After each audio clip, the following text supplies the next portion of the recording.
En esta sesión vamos a hacer referencia a una cuestión muy importante y muy actual en la sociedad en que vivimos, aunque no lo parezca. Aquí vamos a hablar de dos cuestiones. Una de ellas directamente relacionada con el punto débil del Don Juan, el talón de Aquiles del Don Juan. ¿Cuál es el punto débil de un Don Juan? Eso en primer lugar. Y en segundo lugar, lo que vamos a hablar es del Don Juan en un sentido mucho más amplio. Estamos habituados a que se nos hable del Don Juan como alguien que seduce a mujeres simplemente para engañarlas, en el sentido de que les hace creer que las quiere, que las ama, que las tiene en consideración y luego las desprecia con el objetivo de desacreditarlas públicamente. Esta es la imagen genuina y clásica del Don Juan de Tirso de Molina. Pero esta figura del Don Juan, de alguna manera podemos decir que ha pasado de ser un seductor de mujeres para engañarlas a ser un seductor de masas. Es decir, que su objetivo no es tanto el sexo femenino cuanto la democracia.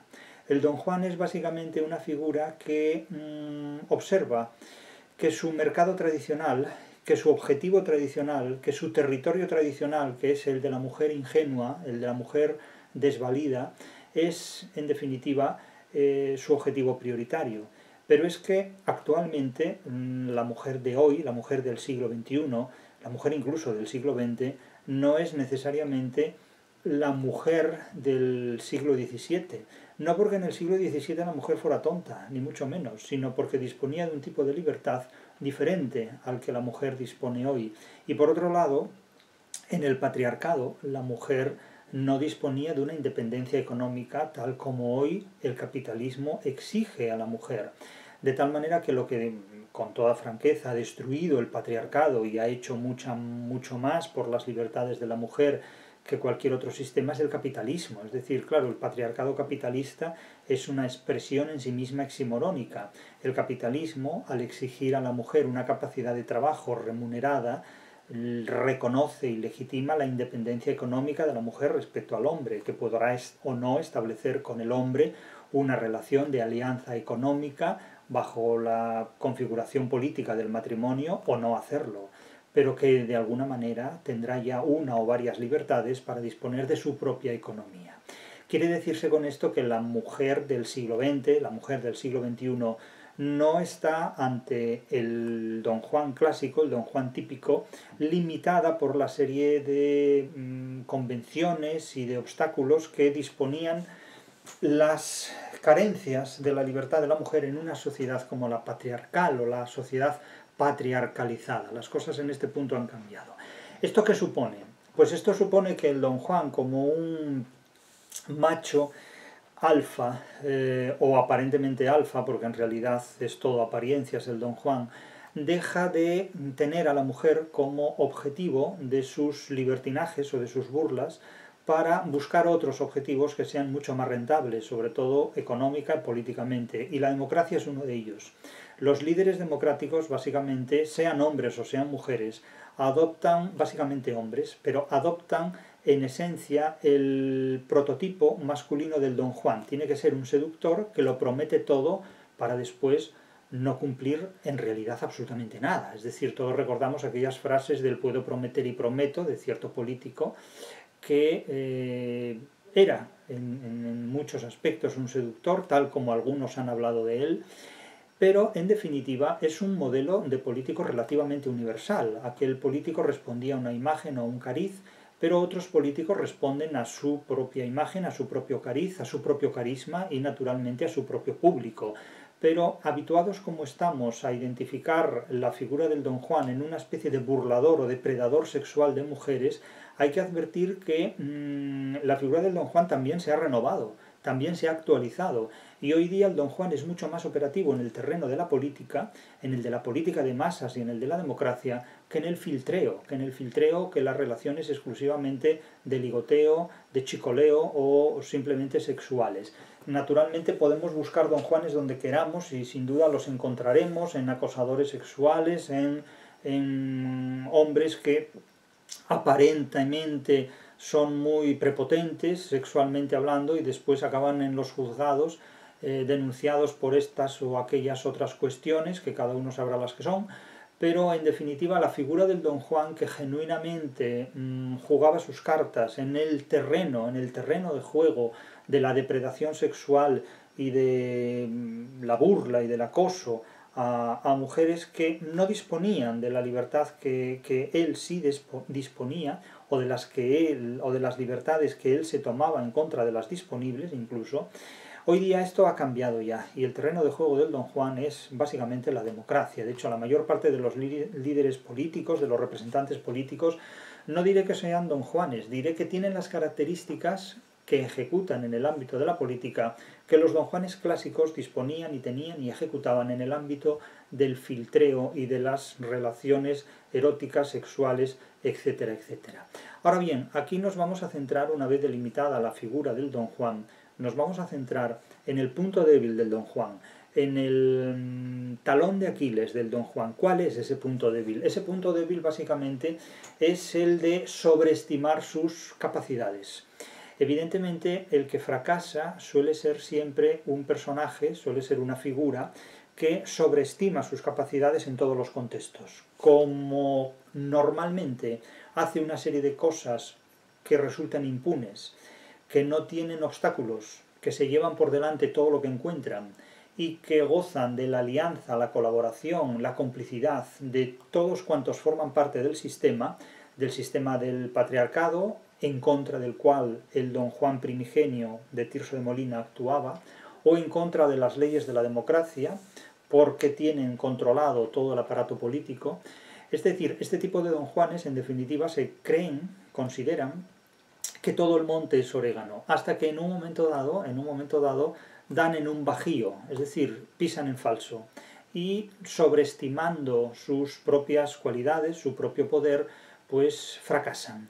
Pero cuán largo me lo fiáis, que en definitiva es lo que dice Don Juan, se le dice, bueno, algún día fracasarás, algún día alguien te hará pagar justamente todos tus atropellos, todos tus libertinajes, todos tus desafueros, y Don Juan responde que cuán largo me lo fiáis, en definitiva, esto falta mucho tiempo para que a mí me aparezca alguien que limite mis libertinajes, que limite mis capacidades, y entre tanto yo haré y seguiré haciendo lo que me dé la gana, porque no hay nadie que sea un obstáculo ante mis caprichos, mis libertades y mis exigencias. Eso es lo que plantea Don Juan, y así piensa Don Juan. En el caso de Don Juan de Tirso, quien pone límite a los desafueros es el más allá, es el mundo metafísico, es simplemente un muerto que cobra vida, por así decirlo, para ajusticiar al Don Juan. Tirso, en este contexto, lo que plantea es que no hay poder humano capaz de limitar la ambición de Don Juan, el libertinaje de Don Juan, es decir, las acciones que lleva a cabo un seductor, un embaucador, un tramposo, un burlador, alguien que se burla no solo de las mujeres, sino de aquellas leyes que defienden la convivencia entre hombres, mujeres y su implicación en un sistema político. Insisto que hoy día el objetivo del Don Juan no es la mujer, el objetivo del Don Juan es la política, es la democracia. Y llevarse por delante todo tipo de normas y todo tipo de leyes. ¿Hasta cuándo? Pues eso no lo sabemos, pero lo que sí sabemos es que no va a intervenir ningún poder metafísico para restar, digamos, autonomía y poder y libertinaje a este Don Juan. Los obstáculos que tenga el Don Juan vendrán tal vez de otros Don Juanes, tal vez de otros poderes alternativos o de determinadas circunstancias, camisas de 11 varas, en las cuales estos personajes, estas figuras, se metan, pisen en falso y provoquen o precipiten su fracaso. El poder es una bomba de relojería cuyo temporizador desconocemos. No sabemos cuándo va a explotar esa bomba de relojería, pero sabemos que algún día estas personas que cometen excesos se encontrarán con ese plazo que concluye esa deuda que se paga, porque como dicen determinadas obras, no hay plazo que no se cumpla ni deuda que no se pague. Es cierto que en el mundo en el que actualmente vivimos parece que hay muy poca libertad, pero tampoco esto es esencialmente cierto, tampoco esto es exactamente así. En el mundo en el que vivimos hay más libertad de la que parece. Lo que ocurre es que hay muy poca inteligencia para hacer valer esa libertad. Pero hay más libertad de la que parece y menos libertad de la que se cree, y menos inteligencia de la que se cree. Más libertad de la que parece y menos inteligencia de la que se cree. Y cuando la gente dispone de poca inteligencia, poco importa que sea posible disponer de mucha libertad, porque si hay mucha libertad pero poca inteligencia, da igual la libertad que haya. Nadie sabrá qué hacer con la poca o mucha libertad de la que disponga. Y yo considero que todavía en nuestro tiempo, todavía en nuestros días, hay bastante más libertad de la que parece. Hay bastante más libertad de la que parece. Hay más libertad de la que habrá dentro de unos años, que habrá mucha menos. Pero la libertad crece cuando crece la inteligencia y mengua y disminuye cuando mengua y disminuye también la inteligencia de los seres humanos capaces de preservar esa libertad o capaces de educarse a sí mismos en unas exigencias esenciales y básicas de libertad. Cuando no hay libertad es porque previamente la inteligencia ha disminuido, la inteligencia ha bajado. Y vivimos años en los que la inteligencia de la gente disminuye violentamente, pero disminuye progresivamente. Crece la barbarie, crece la violencia, crece la impertinencia, la necedad, el empobrecimiento de la vida cotidiana crece constantemente y con él mengua también la libertad. Pero lo que no crece en absoluto es la inteligencia y el conocimiento. Eso es algo que está en una crisis bastante potente. Claro, en este contexto el máximo depredador tiene libertades notorias, tiene libertades sobresalientes, porque si uno de estos don Juanes y uno de estos burladores se mueve en una sociedad en la que la gente no dispone de conocimientos para contrarrestar su libertinaje, para contrarrestar sus desafueros, el poder de este don Juan es de alguna manera omnímodo, es decir, puede llegar absolutamente a todas partes. Vamos a ver el caso concreto de este don Juan. El don Juan de Tirso, y vamos a revisar esta obra estableciendo proyecciones en el presente, implicando la literatura en el presente. El don Juan de Tirso se inicia con una secuencia en la que este personaje finge ser otra persona, es decir, usurpa la identidad de otro, y acaba de pasar una noche de relaciones sexuales con una duquesa, la duquesa Isabela. Él ha fingido ser otra persona, ha fingido ser el duque Octavio. Nos sorprende que la duquesa en una relación íntima no hubiera sabido distinguir entre su amante y otro, pero bueno, no supo hacerlo. El caso es que cuando digo en un momento dado enciende por casualidad una luz, descubre el rostro de alguien que no es quien ella imaginaba que había sido el hombre con el que había mantenido una relación sexual. De tal manera que cuando ella le exige que le prometa una y otra vez matrimonio, le dice tú me quieres mucho, te vas a casar conmigo, etcétera, etcétera, él responde cínicamente, como responde todo político que es muy dadivoso prometiendo, es una boca rota prometiendo, o como cualquier otro don Juan, dice duquesa, de nuevo os juro de cumplir el dulce sí. Y en un momento dado, pues casualmente ya enciende la luz y dice, pero ¿quién eres? Tú no eres el duque Octavio. Y le dice, ¿quién soy? Un hombre sin nombre, ¿no? Con esta paronomasia lúdica responde el don Juan una vez descubierto. Se forma una zacapella o zacapella, una zalagarda, es decir, una revuelta ruidosísima en el palacio del rey de Nápoles, y entra pues la servidumbre, los cortesanos, los asesores y preguntan qué ocurre aquí, quién está aquí y qué pasa aquí, ¿no? Y él responde, ¿qué ha de ser? Un hombre y una mujer. Es decir, cuando hay un hombre y una mujer por el medio, pues ya el mundo funciona, ¿no? El mundo arrancó con Adán y Eva, como expone el mito bíblico. El caso es que el responsable de indagar en lo que ha ocurrido es precisamente el tío carnal de don Juan, es Pedro Tenorio, el tío carnal, el hermano del padre del calavera este, de tal manera que le pide explicaciones y él dice, el afectado, el interpelado, don Juan dice, y pues a decir me obligas la verdad, oye y diréla, yo engañé y gocé a Isabela, la duquesa. Cínicamente declara lo hecho porque sabe que no le va a ocurrir nada, sabe que cuenta con la tolerancia, la complicidad y el colaboracionismo del poder. Claro, naturalmente, si alguien cuenta con el poder del Estado, con el aparato burocrático del Estado a su favor, se puede tomar libertades que incluso transgredan las leyes porque sabe que no le va a ocurrir nada. Don Juan sabe que haga lo que haga, va a contar con la protección de quienes deberían hacer cumplir la ley y en el caso de él, harán una excepción y no solo no cumplirán la ley, sino que la incumplirán descaradamente. Es decir, cuando alguien comete un crimen que discurre de manera impune, es porque de alguna manera la justicia colabora con esa impunidad. Es lo que pone de manifiesto la trayectoria de Don Juan, básicamente. Fingí, dice descaradamente, fingí ser el duque Octavio. No digas más, calla, baste, le dice su tío. Industria me ha de valer en un negocio tan grave. Industria en el sentido de decir, tengo que pensar algo, tengo que ser industrioso, tengo que ser ingenioso, piensa su tío, para salir de esta situación y que no te hagan daño a ti porque eres mi sobrino y quiero protegerte, incluso en contra de la ley que yo represento, porque este personaje que interviene aquí es el valido del rey de Nápoles, es el privado del rey de Nápoles, es como si dijéramos el presidente de su gobierno, en definitiva.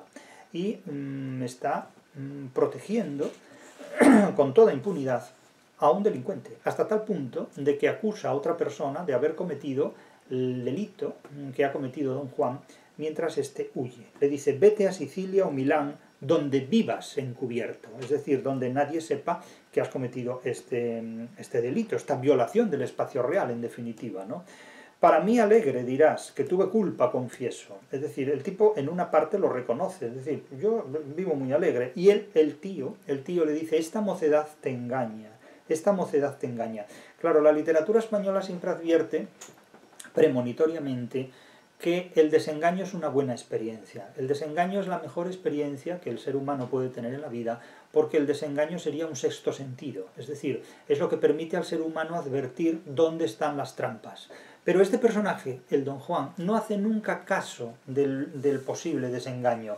Es un personaje que considera que puede hacer de todo, porque no le va a ocurrir nunca nada, porque siempre cuenta con apoyos, colaboradores y cómplices dentro del aparato judicial, dentro del aparato del poder, que le permitirán hacer absolutamente lo que quiera. Es decir, se considera que todo lo que funciona, a pesar de las maldades que él lleve a cabo, funciona a su favor. Y a pesar de todo esto, el tío le dice, bueno, tú ten cuidado con lo que haces porque vas por muy mal camino, tu mocedad te engaña. Tu mocedad te engaña. Estas son palabras absolutamente fundamentales, sobre todo en una época en la que, como la nuestra, la educación se orienta básicamente a engañar a la gente. Es decir, en lugar de decir tu mocedad te engaña, debes advertírtelo, la educación actual lo que dice es debes vivir engañado, debes vivir lo más engañado posible, porque cuanto más engañadamente posible vivas, mayores serán tus posibilidades de fracasar. Y en la medida en que tú fracases, yo, que soy quien vive interesado porque tú fracases, mejoraré mis condiciones. Es decir, en una sociedad de depredadores, al máximo depredador le interesa el fracaso del prójimo. Y el prójimo parece que está encantado en no enterarse de que su mocedad le engaña. Bien, este personaje, el Don Juan, sigue básicamente con todas estas peripecias y en un momento dado llega, en fin, a las costas de España y se dedica a seguir burlando y a seguir engañando a mujeres. Pero las expresiones que justifican todos estos desengaños siguen patentes a lo largo de toda la obra, porque cuando don Pedro, el tío de Don Juan, debe arrestar a la persona falsamente acusada de haber cometido el crimen que de hecho cometió Don Juan, pues lo tiene que prender, lo tiene que detener en nombre del rey, lo tiene que encarcelar. Y este personaje es el duque Octavio. Y entonces el propio don Pedro le dice, escuchad el desengaño, es decir, os voy a desengañar. No os voy a arrestar, sino que voy a hacer que habéis huido, y que cuando fui a arrestaros vosotros habéis huido, en definitiva, ¿no? Es lo que de alguna manera trata de hacer para no llevar a un inocente pues a presidio o al cadalso, porque el destino de esto es precisamente la ejecución. Y le cuenta el desengaño, le cuenta la verdad. Le dice, mandó el rey que os prendiera, quedé con el hombre solo, llegué y quise desarmalle, pero pienso que el demonio en él tomó forma humana, pues que vuelto en humo y polvo se arrojó por los balcones. Es decir, le cuenta la verdad a medias. Le dice que trató de detener al delincuente pero que en realidad no pudo porque el delincuente huyó. Lo cierto es que el delincuente es su propio sobrino, que lo dejó huir de manera deliberada y consentida, y que ahora mismo, para no agravar más la situación, va a permitir lo mismo con el duque Octavio, de manera que huyan los dos. Pero el desengaño que vaya por delante, ¿no? Es una verdad a medias la que cuenta este personaje. Así es verdad lo que os digo, dice, pero en realidad es una mentira camuflada de verdad. Es decir, es una mentira que aparenta una verdad que no lo es. Algunas personas dicen que la peor forma de mentir es hacerlo a través de una verdad a medias, de una verdad en la que se amalgama, en la que se mixtura la mentira y la verdad, que es la peor de las mentiras, ¿no? Y entonces el duque Octavio dice: embarcarme quiero a España y darle a mis males fin. Por la puerta del jardín, duque, esta prisión se engaña. Es decir, usted puede engañar esta prisión, usted puede burlar esta prisión escapando por la puerta de atrás, por la puerta del jardín. De tal manera que huyen uno y otro gracias a la actividad del valido o del representante político del rey. Una vez más, después de engañarse primero a sí mismo, después de engañar al duque Octavio, después de engañar al rey, dice lo siguiente, es decir, le cuenta al rey toda esta película y miente una vez más al rey. Esto pone de manifiesto cómo el rey, el monarca que aparece en El burlador de Sevilla de Tirso de Molina, es un monarca que no se entera del mundo en el que vive. Son reyes, y esto lo critica enormemente Tirso de Molina frente a la acción del conde duque de Olivares respecto al rey Felipe IV, son reyes que no conocen su país, son reyes que no conocen lo que verdaderamente piensa la gente de ellos y que se sorprende cuando pueden encontrarse con alguien que les dice la verdad. De ahí la figura tradicional del bufón, que siempre acompañaba al rey, como en el caso de la obra de Shakespeare, Rey Lear, en la que el bufón, aparentemente adoptando un, insisto, aparente irracionalismo, le dice al rey una serie de verdades que nadie, que ningún otro personaje le dirá nunca a un rey. El bufón es el único personaje autorizado a decir a un rey, bajo la apariencia de ciertos irracionalismos, las verdades que el resto de los cortesanos le esconden. Es decir, el gran problema que han tenido los monarcas clásicos, hoy día no lo sé porque carezco de información suficiente, es que viven rodeados de una serie de personas que no les proporcionan las informaciones necesarias para conocer en realidad el reino que reinan, el mundo que habitan. Esta es una de las grandes críticas que el teatro clásico español, sobre todo por boca de Tirso de Molina, plantea en sus obras teatrales y a sus espectadores, es decir, el tercer mundo semántico en el que viven los monarcas. Insisto que hablo del siglo XVII, el mundo contemporáneo lo desconozco completamente, lo ignoro por completo. Cuando don Juan llega a las costas de España, naufraga justo frente a las costas de Tarragona y se encuentra con una pescadora que se llama Tisbea, que se jacta, muy cantante ella, muy alegre ella, recita una serie de versos, una serie de redondillas, de coplas populares, donde dice que todo el mundo la quiere, que todo el mundo admira su belleza, y ella se complace en rechazarlos a todos. Ella tiene muchos galanes, tiene muchos pretendientes, pero los rechaza a todos, y se valora más a sí misma en la medida en que rechaza a todos estos pretendientes y galanes que tratan de gozar de su cuerpo y también de su estima y de su amor. Y está muy complacida, cual pastora Marcela, de rechazarlos a todos.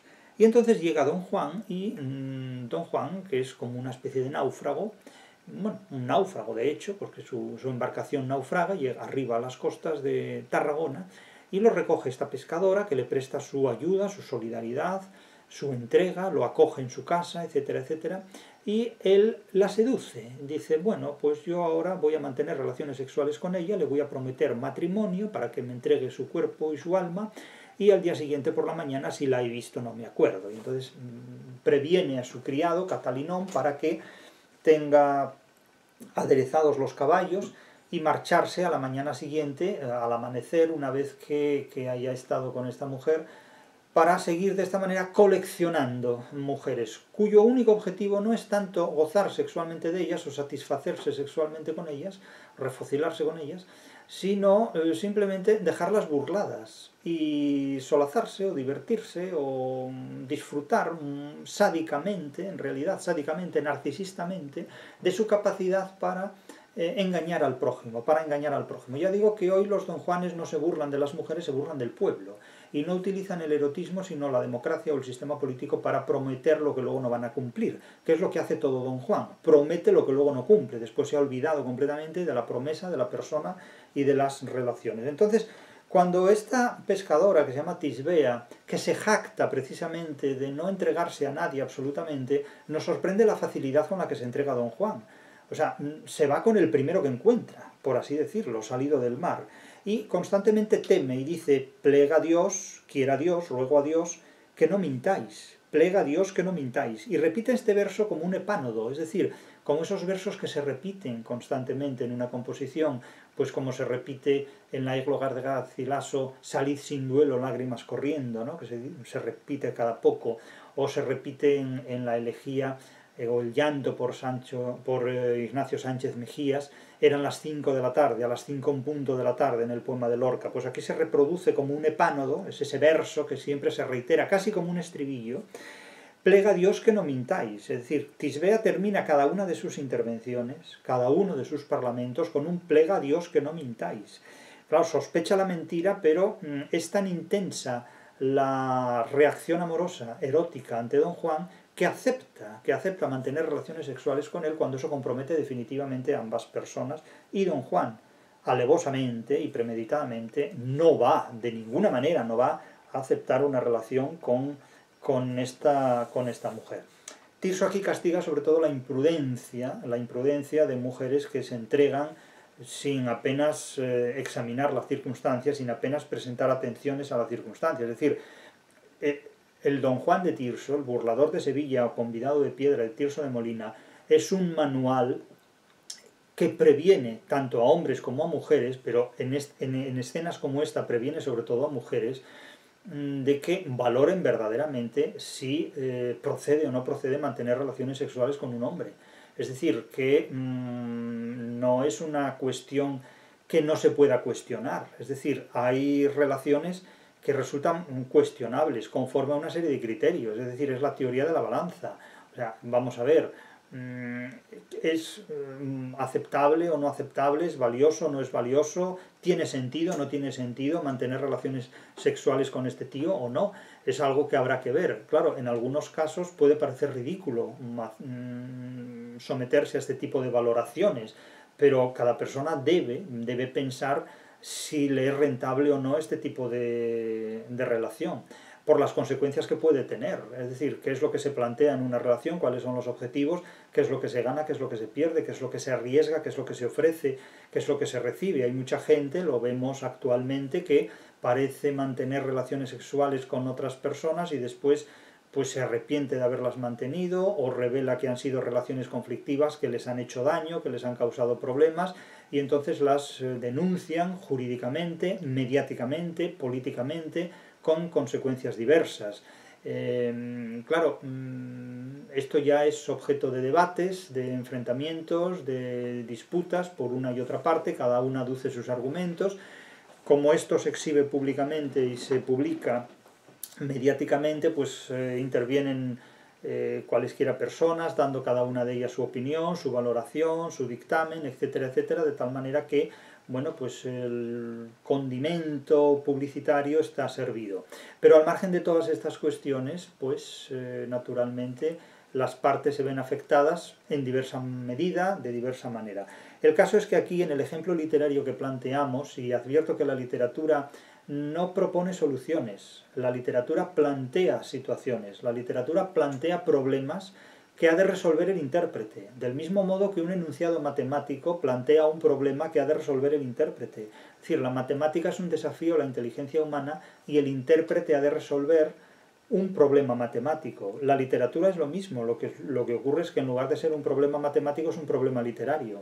Pero evidentemente la literatura plantea una serie de problemas al intérprete, al interlocutor de la obra literaria, como los plantea al interlocutor de un enunciado matemático, y no da soluciones. Las soluciones las tiene que dar el intérprete, las tiene que dar el lector. La literatura lo que da son problemas, como la matemática o como la realidad. Es decir, no podemos acudir a la literatura suponiendo que la literatura va a resolver nuestros problemas vitales. No, tenemos que acudir a la literatura considerando y asumiendo que la literatura nos va a exigir una reflexión que va más allá de lo que comúnmente la realidad nos puede exigir en determinados contextos, y que sobre todo lo que ante todo, sobre todo y ante todo nos exige es la solución a un planteamiento. No es un acertijo la literatura, sino que es el planteamiento de un problema que lo único que ofrece es al ser humano la posibilidad de resolverlo, y que como consecuencia del entrenamiento de resolver problemas literarios, ese ser humano pues pueda estar más habilitado para resolver determinados problemas reales cuando se encuentre con ellos. Es decir, cuando alguien se ejercita en la resolución de 3000 cuestiones y problemas de química y física, pues estará más habituado a resolver el problema 3001 que aparezca en la física y en la química.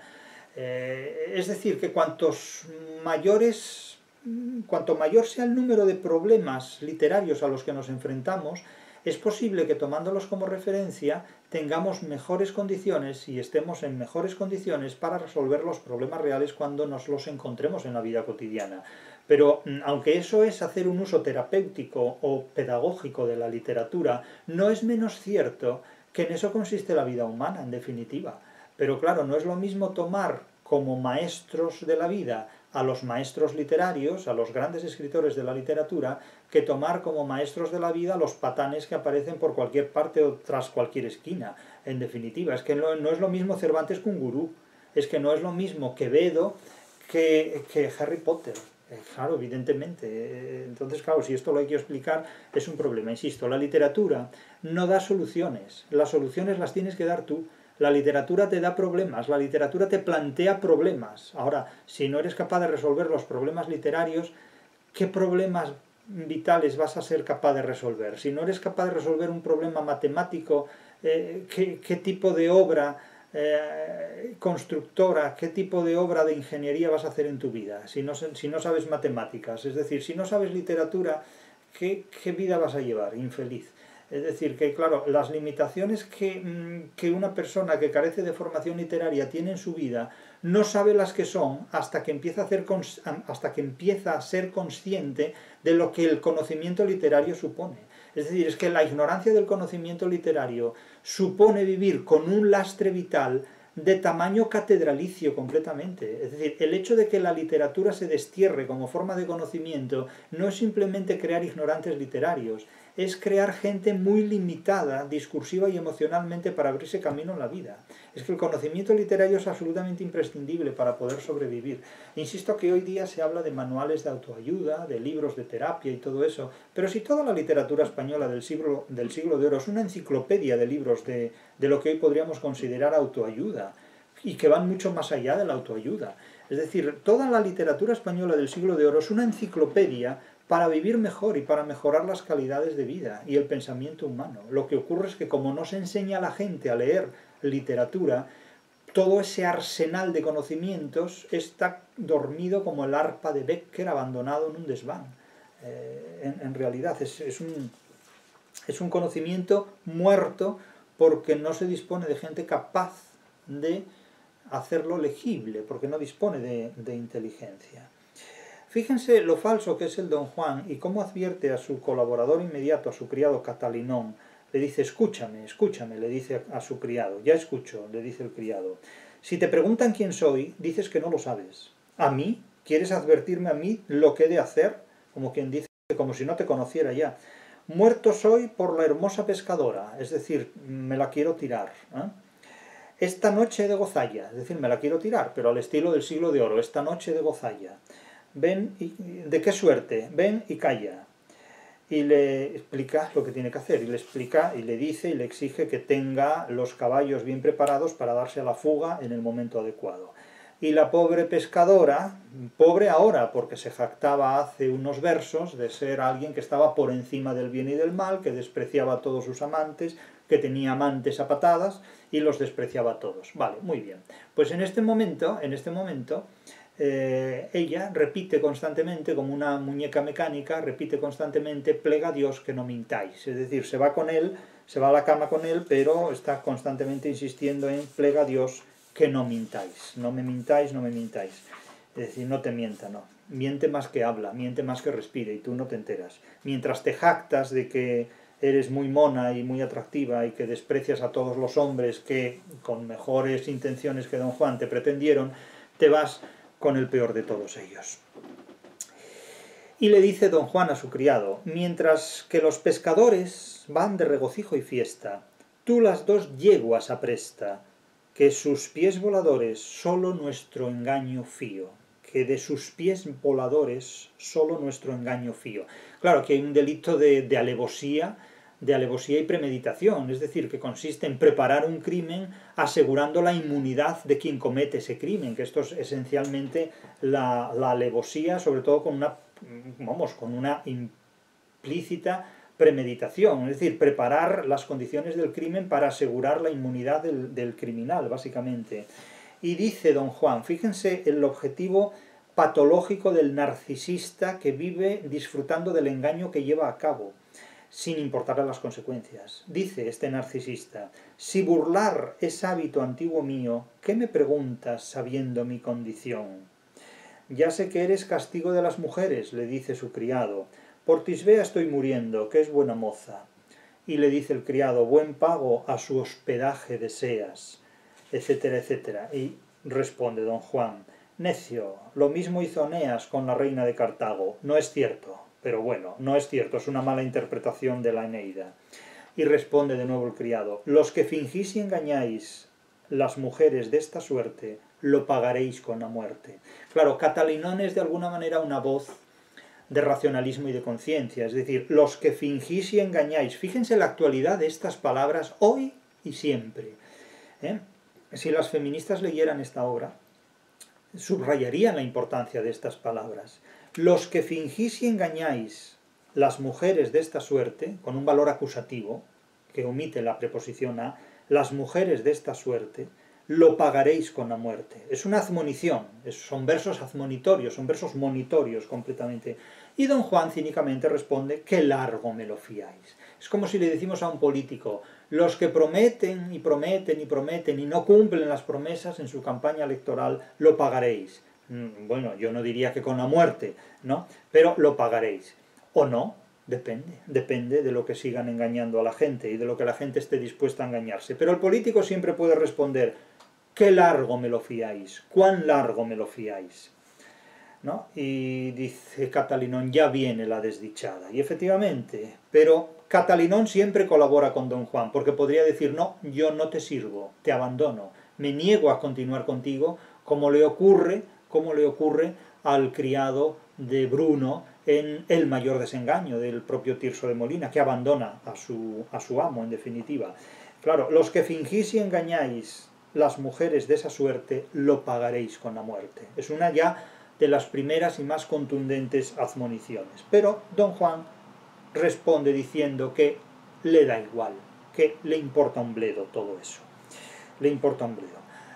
Claro, la propia Tisbea advierte ante don Juan, antes de mantener relaciones con él, que es desigual. Y dice: soy desigual a tu ser. Es decir, constata la hipogamia. Hay una relación de hipogamia de Tisbea a don Juan y de hipergamia de don Juan a Tisbea, porque don Juan es noble y Tisbea es villana, es humilde, es una pescantina, en definitiva, una pescadora, y es una escena piscatoria, diríamos, ¿no? Y don Juan cínicamente, para convencerla de que no debe dar crédito a nada de esto, le dice: amor es rey que iguala con justa ley la seda con el sayal. Casi te quiero creer, responde Tisbea, mas sois los hombres traidores. Fíjense esta declaración, esta afirmación en pleno patriarcado. Sois los hombres traidores. Parece que lo somos todos, por el hecho de ser hombres. Casi te quiero creer, mas sois los hombres traidores. Y don Juan sigue a lo suyo, sigue encantando a la Tisbea, que queda cegada por él, y al final él, con el juramento, puede jurar en vano, porque don Juan es un perjuro de la O para arriba: yo a ti me allano bajo la palabra y mano de esposo. Es decir, fingidamente le promete, le jura ser su esposo. Advierte mi bien que hay Dios y que hay muerte, le dice Tisbea, como quien: no me jures en vano, no me engañes, no me engañes. Y don Juan, en aparte, mientras ella dice: advierte que hay Dios y que hay muerte, dice don Juan: qué largo me lo fiáis. Y para que lo oiga ella, le dice: ojos bellos mientras viva, yo vuestro esclavo seré, esta es mi mano y mi fe. Bueno, ni mano, ni fe, ni nada, este es un impostor de categoría, del mismo modo que el político en campaña electoral promete todo y después, una vez que ha conseguido el poder, hace lo que le da la gana, pues don Juan, en el trance de la relación sexual, promete y declara y firma absolutamente todo, y luego pues hace evidentemente lo que le da la gana. Al amanecer, don Juan huye corriendo a caballo, y la chiquilla queda: oh falso huésped que dejas, una mujer deshonrada.